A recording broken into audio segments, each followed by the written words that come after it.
Hello, this is Virtuals the Chess Noob, learning and having fun with chess. This is the first random 30-minute rapid game on chess.com that I won with my new Chestnut Pro. So I'm pretty proud of this game. At the same time, this is also a game where, it wasn't super accurate because, with playing with such a large board, I don't normally play with tournament-sized boards, it takes a little bit more attention, looking at diagonals and things like that. It just feels a bit different. And so there are some accuracy issues with this game, but let's go take a look. So I had the white pieces, e4, and my opponent played d6, the Piet's defense. Against the Piet's, I don't really have much of a particular approach other than simple opening principles. Take the center, develop knights before bishops, try to castle. So that's basically what I did. So d4. Now they played e6. I developed the knight to f3. And now they struck forward with c5. Now I did see, it looks like I could take, and this pawn is potentially pinned to the queen. They could capture back, but then I could take queen. The king can capture the queen, but black then loses the right to castle for no particular reason. However, because I'm not familiar with the Piet's and I just assumed my opponent, my Indian friend, was, I decided not to take that, just in case there was something particularly tricky about that line. So I just developed the other knight. And in fact, in this position, it goes to a named line of theory. So this is the center, so what is it called? The Piet's small center defense, but usually through a different opening sequence. So I should have taken that way. That would have been +2. Now they should have taken me, but they opted not to, pushing another pawn. That was a mistake. And at this point I thought, look, I should take. That didn't seem like there was a good reason why I shouldn't take. So captures, and that was a good move. They developed a piece. Here, I should have just straight up developed, having then 2 attackers there. Well, actually, it'd be 3 attackers.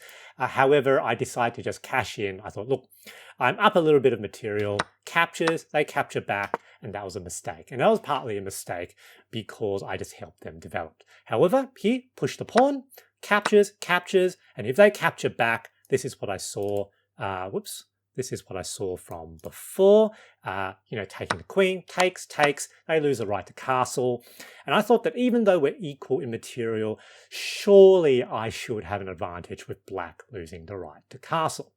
Now, I do have a small advantage here, but it's smaller than what you think. And this is something about these Piet's positions, that if you're a real fanatic, and you learn all the lines, moves which look like they're better for white are actually completely okay for black. So it's really interesting.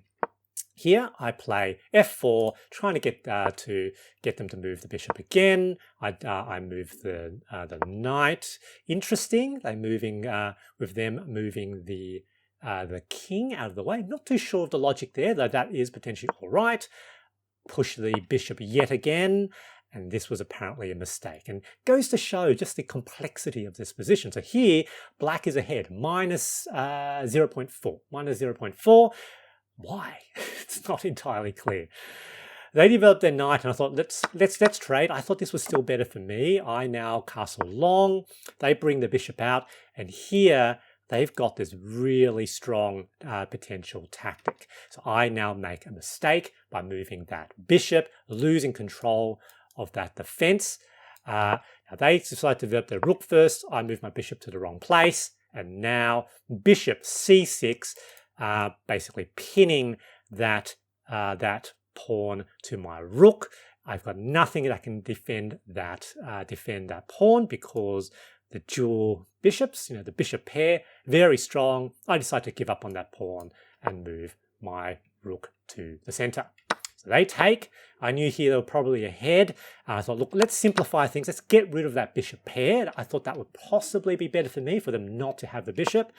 They slide their bishop all the way back, and you can see Stockfish reckons that them trying to potentially control the d-file or trading down pieces is now good for them. I place my rooks in this battery. Now, Stockfish doesn't think that that is the best move. It doesn't believe in that tactic. However, there is something about having batteries on hand as a tactical resource, because potentially they can be really strong should your opponent make a mistake. Now, they bring their rook to add a defense to that pawn, but have a look at what potentially has happened. I've got a battery here attacking that rook. So this pawn is potentially, not yet, potentially pinned to that rook. The reason it's not pinned at the moment is that it's defended two ways. But if that rook ever becomes undefended, this pin suddenly becomes active. And I did actually see it sort of early on. So maybe not this move, maybe a move or two afterwards. But this means that if black doesn't recognize it, because at the moment it's not pinned, this pawn can become pinned through other means, through movement of other pieces, and it's easy to forget those things. Now, I bring my bishop back. They push. I push my pawn to h4, trying to stop this kingside expansion. Here we go. I now push my rook to e5, preventing, well, it's not there, disallowing the king's movement onto the 5th rank. Aha, they've now moved their bishop. Okay, only one defender left. I decide to move my king to defend my a2 pawn. This very complex position, you can see Stockfish suggesting all these other moves. Stockfish wants the bishop to come here, and to prevent that, it wants my rook to go here to guard that square. Very, very complicated position. Now, a blunder. Can you see why rook c4 is a blunder? Obviously, black is trying to potentially gobble these pawns. It was a tactic before, remember. Here, that pawn is potentially pinned if that rook ever doesn't have a defender. They moved the bishop, and now they've moved the rook. It's undefended, which makes this pawn pinned. If that pawn is pinned, it's not defending that bishop. Rook captures bishop on d5. Brilliant move. Pawn cannot take unless they want to lose their rook as well. So now they take, rook back, defending that pawn, forcing a trade, captures, and here I've got a check, and now defense, and I am now substantially ahead. Full piece up. They do have a majority of pawns, so I have to be careful, but I am now in a winning position.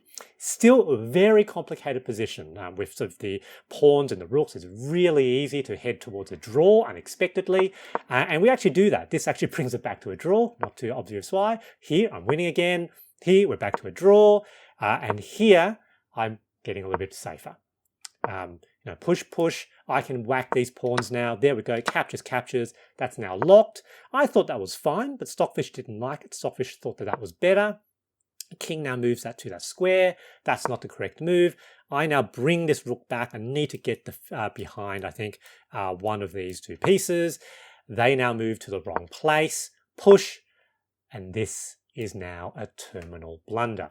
And it's a terminal blunder mostly because black's idea of trading their rook for my bishop and thinking that maybe the majority of pawns will be able to overwhelm my rook is wrong.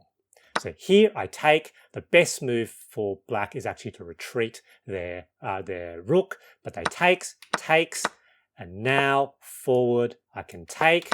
There we go. So 2 pawns versus 3. They have got a majority. King can't move forward yet though. Here we go, attacking that pawn. There we are.